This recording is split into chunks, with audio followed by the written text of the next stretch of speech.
താലി eternal wedding collections by Chungath jewellery. ഇതെല്ലാം എന്റെ കല്യാണത്തിന് വാങ്ങിയതാ. വാവ്, ഇതെവിടുന്നാ?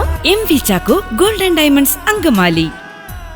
വർഷം അവസാനിക്കാൻ ദിവസങ്ങൾ ബാക്കി നിൽക്കെ 1 കോടി യാത്രക്കാർ തികച്ച് സിയാൽ റെക്കോർഡിട്ടു. പ്രതിവർഷം 1 കോടി യാത്രക്കാർ ഉപയോഗിക്കുന്ന ദക്ഷിണേന്ത്യയിലെ 4ാമത്തെ വിമാനത്താവളവും കേരളത്തിലെ ഒരേയൊരു വിമാനത്താവളവുമാണ് CIAL. Cochin International Airport Limited. An impressive 10 million passengers in the year 2023.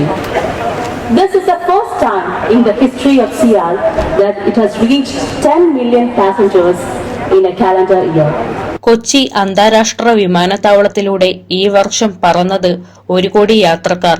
വ്യാഴാഴ്ച വൈകിട്ട് ബാംഗ്ലൂരിലേക്കുള്ള ഇൻഡിഗോ വിമാനത്തിൽ 173 യാത്രക്കാർ പറന്നതോടെ വർഷം അവസാനിക്കാൻ 11 ദിവസം ബാക്കിയിരിക്കെ 1 കോടി യാത്രക്കാർ തികച്ച് സിയാൽ റെക്കോർഡിട്ടു.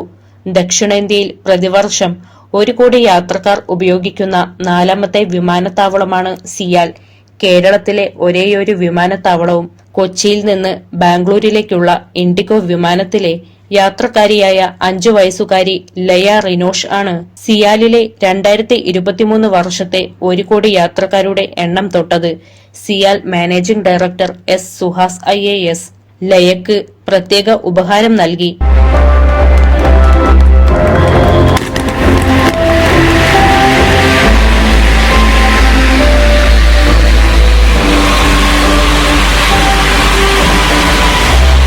മുൻവർഷത്തെ അപേക്ഷിച്ച് യാത്രക്കാരുടെ എണ്ണത്തിൽ 20 ലക്ഷത്തിലധികം പേരുടെ വർധനവാണ് സിയാൽ രേഖപ്പെടുത്തിയിട്ടുള്ളത്. അടിസ്ഥാന സൗകര്യ വികസനത്തിനും വിമാനത്താവള മാർക്കറ്റിംഗിലും സിയാൽ നടത്തിവരുന്ന ശ്രമങ്ങളുടെ പ്രതിഫലനമാണ് ഈ നേട്ടമെന്ന് യാത്രക്കാർക്കുള്ള നന്ദി സൂചകമായി സിയാൽ സംഘടിപ്പിച്ച ചടങ്ങിൽ മുഖ്യമന്ത്രി പിണറായി വിജയൻ നൽകിയ പ്രത്യേക സന്ദേശത്തിൽ വ്യക്തമാക്കി. ഒരു ചരിത്ര നേട്ടത്തിന്റെ നിറവിലാണ് നമ്മൾ ഇപ്പോൾ നിൽക്കുന്നത്. ഒരു കലണ്ടർ വർഷത്തിൽ 1 കോടി യാത്രക്കാർ ഇതുവരെ യാത്ര ചെയ്തു എന്ന അപൂർവ നേട്ടം കരസ്ഥമാക്കിയിരിക്കുകയാണ് Cochin international airport.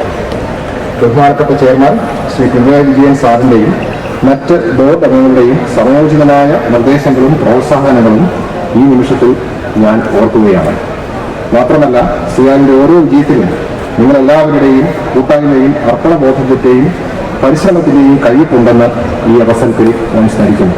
CIAL executive ഡയറക്ടർമാരായ Saji K George, Jayarajan V, CISF senior commandant Suneet Sharma, CIAL commercial head Joseph Peter തുടങ്ങിയവർ പങ്കെടുത്തു.